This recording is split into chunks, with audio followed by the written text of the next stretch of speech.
Bonjour frères et sœurs de partout dans le monde, où que vous soyez. Aujourd'hui, j'ai décidé de parler pour la première fois, depuis le début de cette histoire. Je ne peux commencer autrement qu'en disant « Je suis innocent ». Je n'ai pas fui la justice, mais j'ai fui l'injustice. Avant de commencer, je tenais à remercier ma femme pour le courage qu'elle manifeste en ce temps d'adversité. Ma femme, je suis au courant de tout ce qu'on te fait subir à cause de moi. Toutes ces humiliations qu'on ne peut plus me faire subir maintenant sont dirigées contre toi. Ces perquisitions, arrestations arbitraires, ces descentes policières durant le moment des cultes et à la maison, j'aurais tant aimé pouvoir te les épargner. Mais malheureusement, la seule chose que je peux t'offrir en ce moment, c'est ma gratitude. Merci aussi à mon Église, à tous les membres du ministère Paul Mukendi et à toutes les personnes qui m'ont manifesté l'amour et des gestes amicaux depuis 4 ans. Cette vague d'amour et de soutien est ce qui me permet de tenir et qui montre encore qu'il y a des hommes et des femmes intègres, des gens capables de se tenir debout pour la vérité et pour la justice. En parlant, mon but n'est pas de salir la justice, ni de faire un affront contre la justice. C'est pas un défi contre la justice. Loin de là. Je refuse tout simplement de laisser ma vie à la merci d'un groupe d'individus influents, déterminés à détruire ma vie et tout ce que j'ai construit.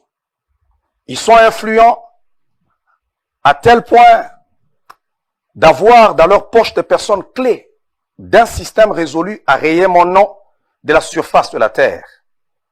Je refuserai toujours que ma vie soit ballottée au gré du vent des décideurs au mauvais cœur. Sachez que je ne laisserai pas faire, soyez-en sûrs.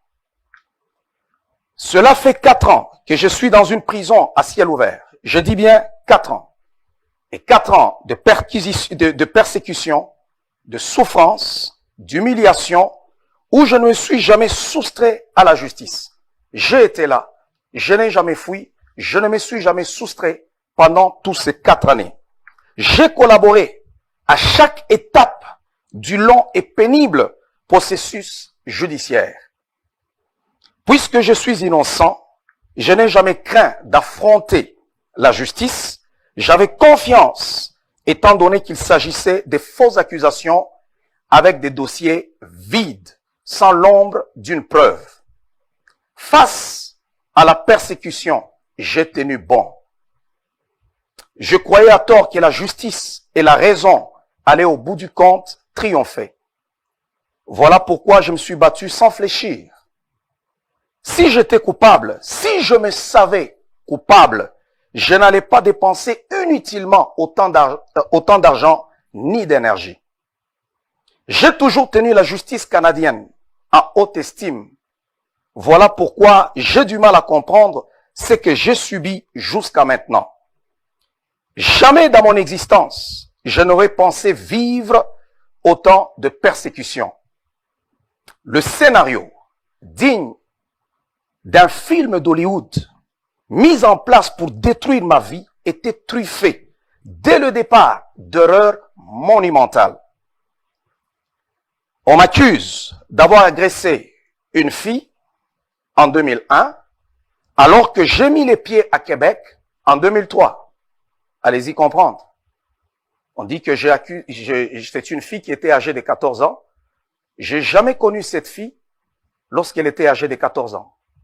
Jamais. Ni 13 ans. 2001, je n'étais pas au Canada, je vivais en Afrique. 2002, je n'étais pas à Québec. Je suis arrivé à Québec en 2003. Je ne sais pas si les viols par télépathie existent, mais c'est ce dont j'ai été accusé et déclaré coupable hors de tout doute raisonnable. Incroyable, mais vrai. Je peux aisément imaginer qu'un individu mente, mais que les juges ne fassent pas retentir la sonnette d'alarme de ce comédie et que pire, il justifie la fausse victime en expliquant que ces nombreuses contradictions relevées à la cour sont dues à des effets de médicaments qu'elle aurait consommés. C'est hallucinant. C'est hallucinant. Abracadabran. Incroyable, incompréhensible. Je comprends difficilement que les incohérences du témoignage de la fausse victime aient été excusées par le tribunal sous prétexte qu'elle était sous médication. Ainsi donc, on peut condamner aussi facilement une personne à une lourde peine de 8 ans d'emprisonnement. Je dis bien 8 ans d'emprisonnement. Ce n'est pas 8 jours, ce n'est pas 8 semaines, mais c'est 8 ans d'emprisonnement sur base d'un témoin qui est sous l'effet de la drogue. J'ai un alibi qui est infalsifiable.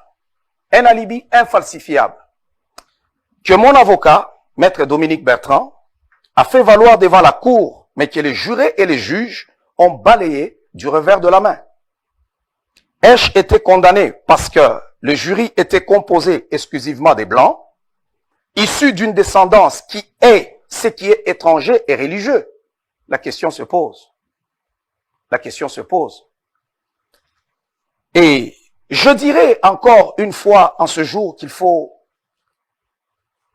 quand vous regardez cette histoire, vous vous dites, waouh, où suis-je? Est-ce que ça s'est passé au Canada? Ça s'est passé au Québec? Vous pourriez vous croire peut-être que ça s'est passé en Afghanistan ou ça s'est passé en Corée du Nord. Mais j'ai vécu toutes ces choses au Québec. Ce déni de justice n'est pas surprenant. La décision des jurés n'est pas non plus étonnante. Si l'on regarde la campagne de salissage médiatique dont j'ai fait l'objet avant même le début du procès, les jurés ont eu accès à cette couverture médiatique et cette campagne de désinformation.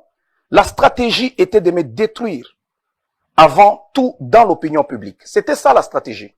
Il faut d'abord me détruire, c'était la guerre de l'opinion publique. Il fallait me détruire dans l'opinion publique. Il fallait que je sois perçu comme un monstre, un manipulateur narcissique, un homophobe et de surcroît un misogyne. La journée où on m'a arrêté et lorsque je fus libéré, tout ce qui passait à la télévision comme message, c'était mes prédications que j'ai données à l'église sur l'homosexualité. Alors, je me pose la question, quel était le message qui était derrière? Et si je suis à l'église, moi je suis un homme d'église, je suis un pasteur, je m'en vais pas à l'église pour aller lire un livre de Machiavel ou de Darwin ou parler, je ne sais pas, de Barack Obama. Lorsque je suis à l'église, je prêche ce qui est écrit dans la Bible. C'est ce que je prêche aux enfants de Dieu. Et une fois, j'ai lu le livre d'Éphésiens. Là, on parle que le mari est le chef de la femme.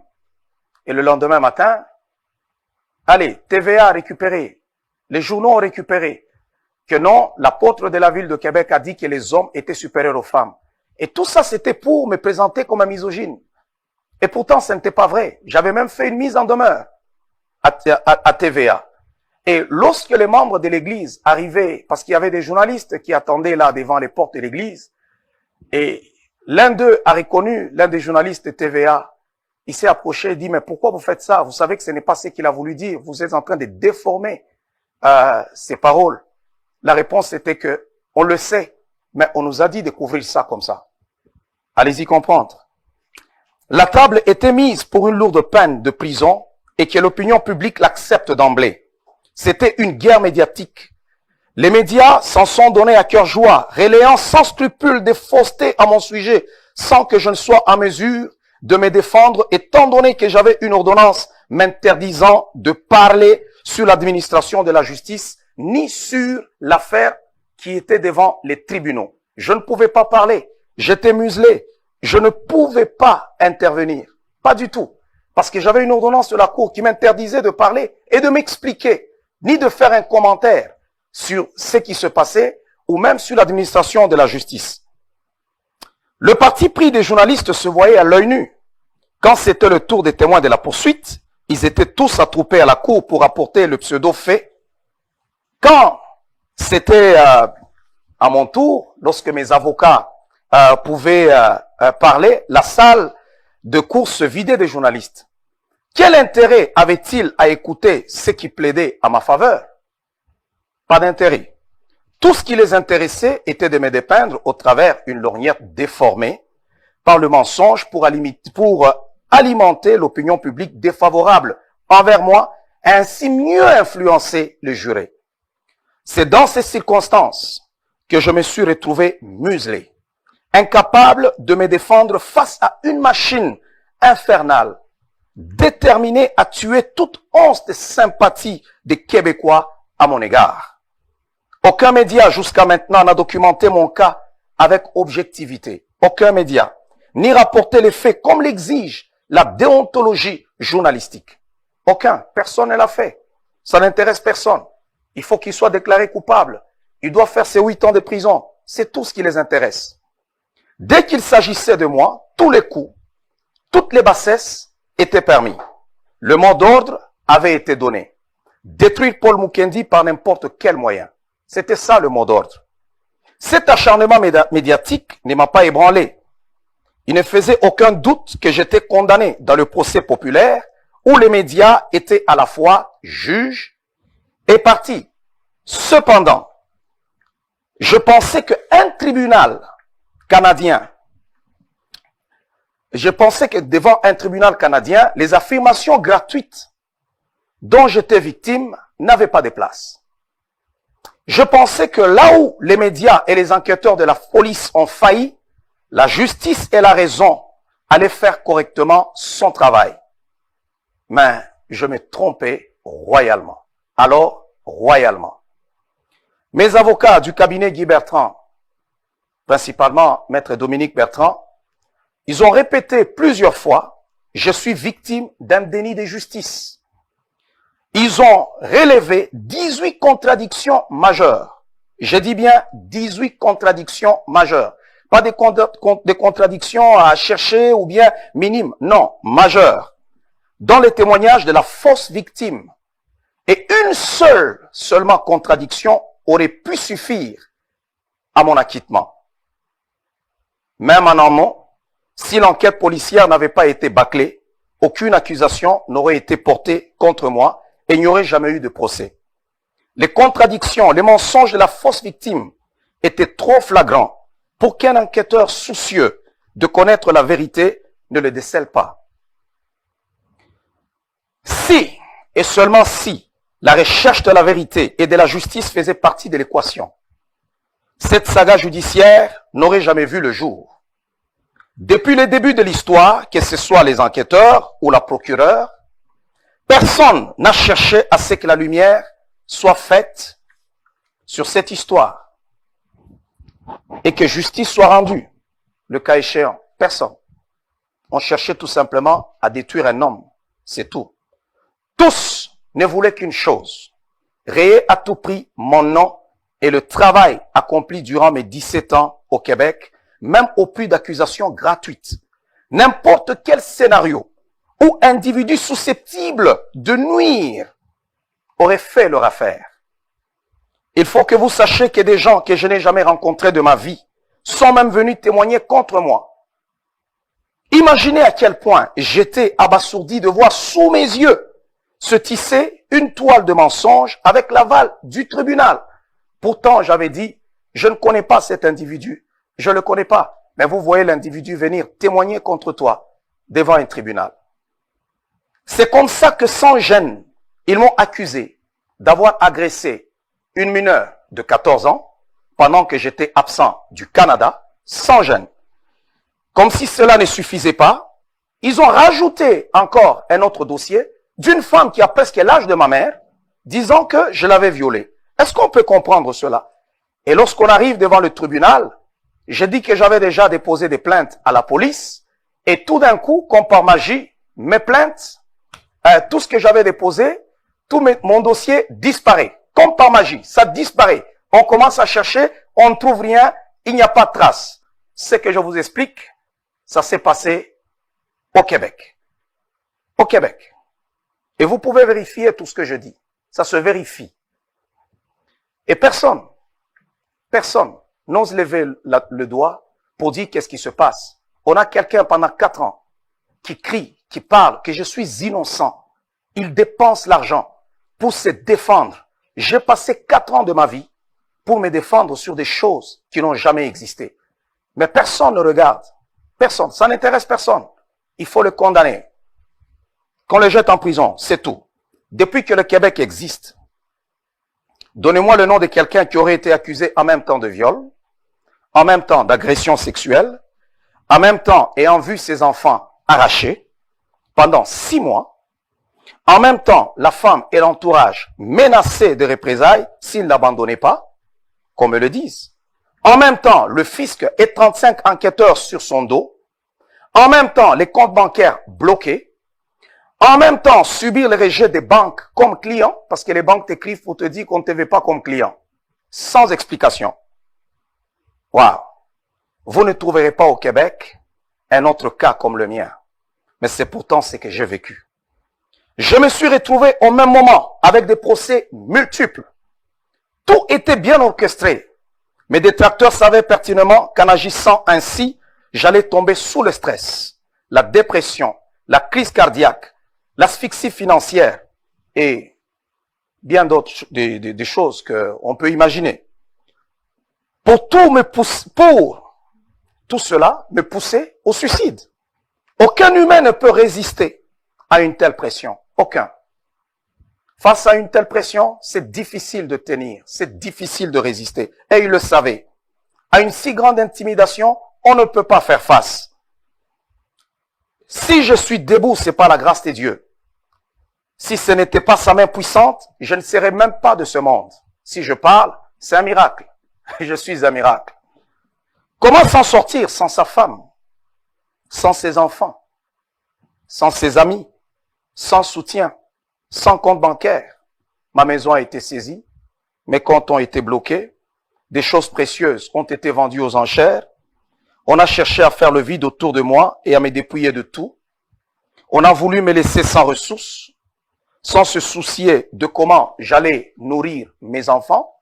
Ça n'intéressait absolument personne. Et ça se passait au même moment. Du jour au lendemain, on a fait de moi légalement un paria dans la ville de Québec. Comme l'avait prédit M. Pierre Dufour, le jour où on m'a arrêté, il a dit que tu es une personne non grata dans cette ville. Tu vas dépenser ton argent en payant des avocats. C'est ce qui a suivi après. S'associer à moi était devenu un crime. Les agents de l'État sont allés en plus terroriser les membres de mon église. Leurs enfants leur furent aussi arrachés. La condition pour retourner les enfants dans leur famille était que les parents l'abandonnent l'église et se dissocient de moi. Si réellement mon tort avait été un viol, si réellement mon tort avait été un viol, pourquoi cet acharnement sur ma vie? Pourquoi? Pourquoi vouloir détruire simultanément ce que j'ai construit? Vouloir détruire ma famille? Vouloir détruire mon entourage immédiat? Vouloir tout briser? Pourquoi? J'étais déjà devant les tribunaux. Il fallait laisser que les tribunaux, que les affaires puissent suivre leur cours. Mais pourquoi vouloir créer tout ça autour de moi? C'est parce que les problèmes étaient ailleurs. C'était un prétexte. C'était un prétexte. Voilà. La police, je me demande pourquoi la police s'est-elle sentie investie d'une mission de me harceler par des interpellations arbitraires. J'étais devant les tribunaux. Pourquoi ne pas laisser la justice suivre son cours? Qu'est-ce qui justifiait les descentes de la police chez moi à la maison au milieu de la nuit, sans se soucier du traumatisme que cela pouvait causer à mes enfants? Non, on frappait la nuit. Vous pouvez les entendre, boum, boum, boum, boum, boum. Vous sortez, vous trouvez 2 policiers qui arrivent, tout simplement pour vous embêter. Donc on est en train de faire le tour. Je ne sais pas, lorsque même on m'a accordé la liberté provisoire, on m'a jamais dit que c'est comme ça que ça allait se passer. Et ils vont commencer à prendre vos noms, qui restent ici. Et vous êtes là. Je le dis tout ça à mon avocat. Vous pouvez lui poser la question. Elle vous le dira. Des arrestations routières sans raison, comme ça, vous êtes en chemin, on vous arrête et vous allez passer presque 45, 1 heure du temps où monsieur est en train de vérifier même l'identité de toutes les personnes qui se trouvent là dans la voiture et c'était comme ça. Et des questions qui n'avaient rien à voir avec leur mandat, ni les ordonnances, pour ne citer que ces abus. Dans toute cette souffrance, je n'ai jamais bronché, ni ne me suis soustrait à la justice. J'ai enduré stoïquement chaque coup que mes oppresseurs m'assénaient. Sachant que je suis innocent, je me disais que tôt ou tard, justice serait rendue malgré leurs efforts. Mais avec la décision rendue le 16 août qui rejetait mon appel, je me suis dit la justice québécoise a failli à son devoir. Au lieu de se pencher sur les questions de droit, 3 juges de la cour d'appel ont choisi de justifier le comportement erratique de la fausse victime malgré que j'avais un alibi. Les juges ont qualifié cela d'erreur. Il n'y a pas d'erreur. Vous pouvez le voir, même à l'immigration, quand est-ce que je suis arrivé au Canada et la fausse victime ne s'est pas trompée. Et à chaque fois qu'on lui posait la question, c'était toujours une nouvelle version. Parce que ces faits n'ont jamais existé. Elle les a jamais vécus. Voilà pourquoi elle ment. Devant les enquêteurs, elle dit une autre histoire. Devant la cour, elle dit une autre histoire. Le lendemain, si vous posez la question, l'histoire change parce qu'elle ne l'a jamais vécue. Et à chaque fois, mon avocat lui posait la question, lequel de ces 3 ou de ces 4 versions est la vérité? Elle a meublé ces 3 ans dont elle a dit que j'ai habité dans leur famille pendant que c'était 2 mois, mais elle a meublé. Elle a meublé ces 3 ans. On ne peut pas excuser ça, que c'était une erreur ou bien qu'elle était sous l'effet des médicaments.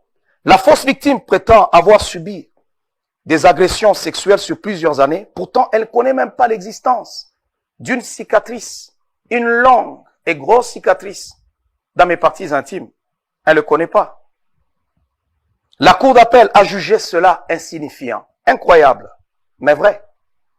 Le fait que la procureure, qui était dans une vendetta personnelle, amène le fait d'un autre procès dans un autre, n'a soulevé chez eux aucun questionnement de droit. Pourtant, cette pratique est interdite. Cette pratique est interdite. Quand il s'agit de Paul Mukendi, tout s'accorde. Il faut le faire taire, l'éliminer, quitte à nier l'évidence et les faits. C'est ce qui est arrivé. Dès que la décision de la cour d'appel est tombée, j'ai su que mes bourreaux étaient déterminés à en finir avec moi. J'ai su que cet ennemi sans visage avait les bras assez longs pour qu'aucun tribunal québécois ne puisse dire le contraire. Je n'avais plus confiance, sinon cela ne m'aurait pas dérangé d'aller jusqu'à la Cour suprême s'il avait fallu. J'ai compris que je pourrais bien produire les meilleures preuves irréfutables au monde. Personne, alors je dis bien, personne n'est disposé au Québec à m'entendre, à me croire et à me rendre justice. Dans cette histoire, c'est moi qui suis la victime. C'est moi qui suis la victime. Parce que je suis un innocent qu'on a persécuté et qu'on a malmené. Je ne sais pas si je dois le dire dans quelle langue, que les choses dont vous m'accusez, vous me reprochez, ne se sont jamais produites. Faire face à une telle injustice, j'ai décidé de partir. J'ai décidé de quitter cette terre québécoise que j'aime tant pour sauver ma vie. Je suis innocent. Si j'avais été coupable, en tant qu'adulte raisonnable, j'aurais fait ces 8 ans de prison. Je ne suis pas un homme qui fuit la conséquence de ses actes. Non, j'allais faire ces 8 ans. Je ne suis pas non plus prêt à faire 8 ans de prison pour des crimes que je n'ai pas commis. Non. Sachez que mon départ n'est pas un abandon. Je suis innocent et je ne cesserai de me battre. J'ai déjà plutôt mandaté un collectif d'avocats pour mener la cause devant d'autres instances. Dans quelques jours, le dossier sera déposé. Je ne veux pas cesser de me battre. Je le dois à ma famille, à ma femme, à mes enfants, à mon église et à tous ceux qui croient à mon innocence et au nom de tous ceux qui sont victimes, eux aussi, du système. Je veux amener cette fameuse procureure à présenter son dossier vide, qu'elle a réussi à faire passer pour vrai, avec le concours des médias et d'une justice corrompue. Elle devra défendre ce dossier et la manière dont elle a piloté devant un tribunal impartial à l'extérieur du Canada. Car je n'ai plus confiance en la justice québécoise. Qu'elle se prépare bien, car elle sera imputable de ses agissements. Sachez-le tous, je veux retourner. Mon désir est de retourner dans ma ville et auprès de mon église. J'ai le droit de vivre dans cette ville-là paisiblement comme tout bon citoyen. Je ne réalisais pas, depuis le début, à quel point cette histoire était suivie par beaucoup de gens aux quatre coins du globe. Je ne pouvais pas le réaliser. Plusieurs sont indignés de cette injustice. J'ai eu beaucoup de propositions d'asile. On m'a proposé d'aller dans beaucoup d'endroits, mais j'ai choisi de retourner dans mon pays, la RDC. Et c'est ici que je suis présentement, pour continuer à mener cette bataille que je gagnerai haut la main. En dépit de tout, la vérité est têtue. Et je pourrais dire encore une fois, pour terminer, je suis innocent, je suis victime de tout ce qui se passe, mon ennemi n'a pas de visage, mais cependant la vérité est têtue. Tout ce que je vous explique, je l'ai vécu. Les journalistes passent leur temps, parce que c'est comme ça que ça travaille avec les médias, à minimiser, à me traiter je ne sais pas comment. Les années d'âge adulte, la plus grande partie de mes années, je les ai passées au Québec. Je suis arrivé dans cette ville-là, j'avais 26, 27 ans. Et tout ce que j'ai construit, c'est en étant dans cette ville-là. Mais la journée où on t'accuse, c'est là qu'on te fait sentir que tu es un étranger. On te malmène, on te maltraite comme si tu ne méritais rien. Mais cependant, j'ai travaillé dur pour être ce que je suis. Je suis innocent et je ne veux pas baisser les bras. Je vais continuer à me battre parce que je suis victime d'une injustice. Et aujourd'hui, je dirais aux membres du ministère Paul Mukendi et à tous ceux-là qui me soutiennent dans le monde, tenez ferme, ne faiblissez pas, la bataille n'est pas encore terminée. Dieu ne ment jamais, la victoire est certaine. On peut tout falsifier, mais la vérité triomphe toujours. J'ai dit et je vous remercie. Que Dieu vous bénisse.